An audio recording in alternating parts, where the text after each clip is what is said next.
In this guide, you'll learn how to change the Gantt bar color of tasks in the Gantt chart. You can do this using the color column just to the left of the Gantt chart. For example, I'll set task A to orange, and for the next task I'll change it to red. As you can see, the selected colors immediately appear on the Gantt bars. You can also change the color from the task form. Select a color here, and it will update the task's Gantt bar. Using colors is a powerful way to make your project clearer and more structured. You might use colors to highlight tasks with higher priority or that need special attention. Show which tasks require a specific competence. Mark tasks that must be handled by certain resources. Group tasks that belong to the same phase. Or separate internal work from customer-related tasks.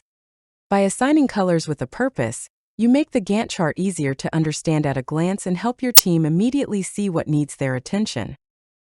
And that's how you change and use Gantt bar colors in Starbrix.